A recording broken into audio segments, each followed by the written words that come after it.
hello, sports fans. Sean Palmer here. Seth Kamen somewhere else, and he'll be back hopefully soon. It is tax season, so you know what happens during tax season. Seth kind of disappears, and I'm always here on time.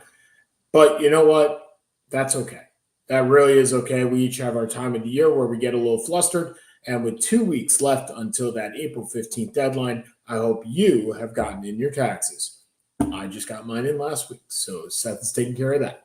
Seth and Sean Sports here on StreamYard. My name is Sean Palmer. You can find me at SULawyer2001 on Twitter. You can find us, Seth and Sean, at Seth and Sean Sports on Twitter or on Facebook, Seth and Sean Sports Radio, and all the other things that go along with the internet. You can find us. So today I found out that a baseball bat of Babe Ruth sold for $1.68 million. Just let that sink in for a little bit. A bat, normal bat size, $1.68 million. And the memorabilia market has gone up exponentially since COVID. I mean, it is utterly ridiculous as to how much stuff costs. This bat broke the record due to a photo ID. So it was sold, it was $1.85 million. The previous record was 1.68. So it was previously sold for $400,000, I believe. Yep, $400,800 in 2018. And what happened was there was no photographic evidence. And then they matched it up to a picture of George Herman Babe Ruth and found that it was the bat was used in 1921. And hence, obviously, it more than quadrupled in value.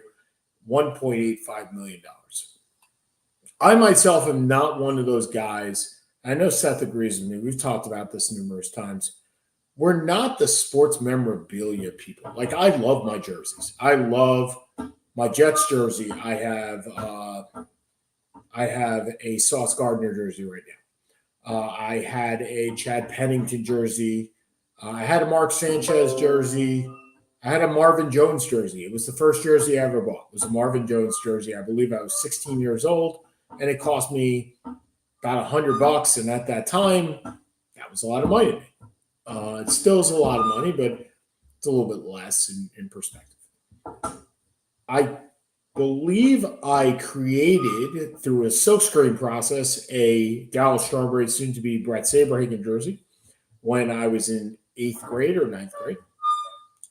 I've had Islander jerseys growing up. So I had a Pierre Turgeon jersey when I was 13, when he was acquired for Pat LaFontaine. Then I moved on to a John Tavares jersey about 10 years ago. And recently I got a JG Pageau jersey, number 44. This year I acquired my first Syracuse jersey, Floyd Little jersey. I don't believe I've ever owned a Knicks jersey. And those are my sports teams, right? But I've never been one of those. I collected baseball cards as a kid. I have a ton of cards. My brother's housing them. I went through some of my cards last week and saw I have 4 Jerry Rice rookie cards in great condition, and they're probably go for a couple of $1,000 a piece.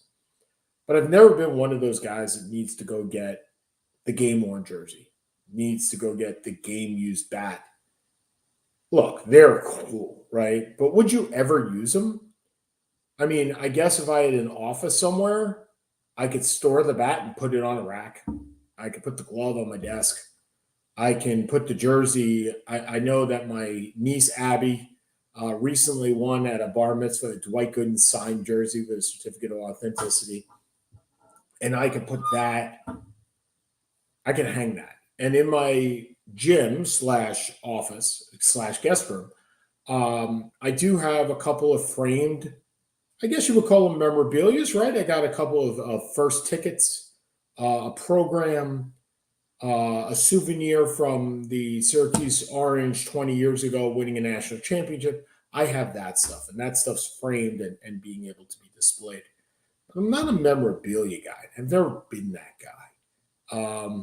Never been the signature guy. I think part of it is I was lucky enough to grow up with athletes. I went to the Hamlet tennis tournament every year. My grandparents got tickets. And so I met Stefan Edberg, and I met Jim Curry, and I met John McEnroe, and I met Yvonne Lendl. And you move on and you meet people and different sports icons. And as Seth says, yeah, I'm a fan. I'm a fan, but I'm never a fanboy. Like, I don't have that giddiness of meeting somebody. And I'm not sure. I'd love to know who that would be for you. If I had to look in the sports realm, I was really on cloud nine when I went to the College Football Hall of Fame and got to pose the 44 helmet, an original a 44 helmet that is from Syracuse. That was pretty cool. And I think I was giddy more to the point that it was something I hadn't expected. But if I had to look at guys, if I ran into people, I've seen Charles Barkley. That didn't do it for me. If I had to see if guys in the sports realm, that would do it for me.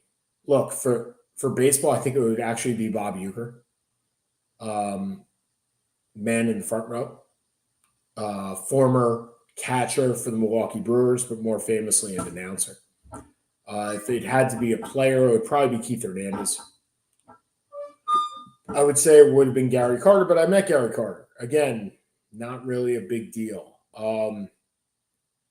In basketball, look, meeting Michael Jordan would be amazing. But I'd probably just shake his hand and that would be the end of it. I don't think that there would be anything that would really get me to that point of super fandom in basketball at this point. Football, no, not even Joe Namath.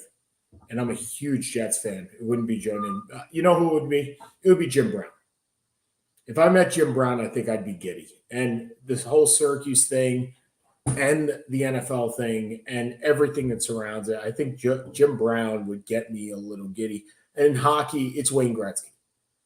To meet the great one would bring out the fandom in me. Really surprising it's not an Islander, probably because I've either met all the Islanders or saw all the Islanders growing up. It wouldn't be an Islander. And I remember I had that Pierre Turgeon jersey, and surprisingly, one day I'm at school and I come home, and my younger brother, Jay, we were selling our house at the time, and my younger brother comes running up to the door to greet me. I was like, dude, what are you so happy about? He goes, you won't guess who just left the house. I was like, who could have just left the house? He goes, Pierre Turgeon came to look at our house. And I was like, really? Like, that was pretty cool. That was a cool thing. And I definitely had a little giddiness. And I looked at my brother. I said, please tell me you got that signed. You got my jersey signed. And he did.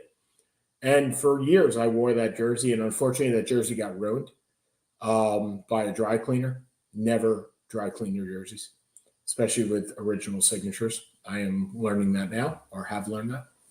So it's a matter of understanding what would get you going. And I'd love to hear from the audience as to where we are and what what I may see as a fandom concept. And it's funny, we just finished the NCAA tournament, right? 20 years ago, Syracuse wins the national championship. I was in New Orleans. Yeah, Jim Boeheim's not on that list. Carmelo Anthony is not on that list. Hakeem Warwick's not on that list. None of those guys were on that list. And maybe some of that has to do with me being in the marching band and me being in the pep band and being around athletes for most of my life. But yeah, the fandom just isn't there for that. NCAA tournament. Here's the unfortunate part. The semifinals were better than the finals. I mean, the San Diego State game over Florida Atlantic was tremendous. It was the first whole game that I watched in the entire tournament. It was amazing. And then, unfortunately, Connecticut's victory over San Diego State on Monday was the lowest viewed final on record. And not surprising, it's UConn, and San Diego State, 76-59. It averaged 14.69 million viewers on CBS. The previous low was actually on TBS, which even makes it worse, right? Is that on the cable network was the next highest, and this was on CBS. This is on Central Broadcasting System. Yeah, it was the most watched program of the evening, college or pro. The most watched basketball game, college or pro, since last year's national championship.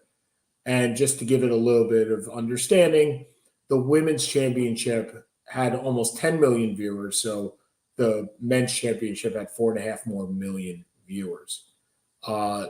This year's tournament averaged 9.55 million viewers, down 7% from last year, but up 4% from 2021.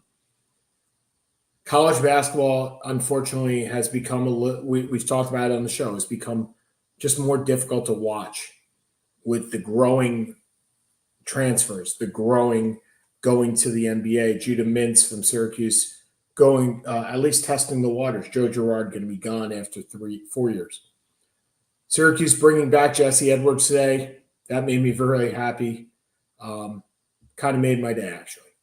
Unfortunately, it doesn't look like Seth's going to be joining it. He probably has a meeting today.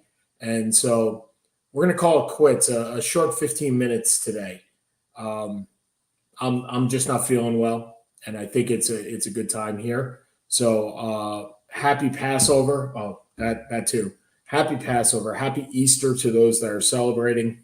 And we'll see you next week on Seth and Sean Sports Radio. Again, tax season is just difficult for everybody. So file your taxes, and we'll talk to you next week.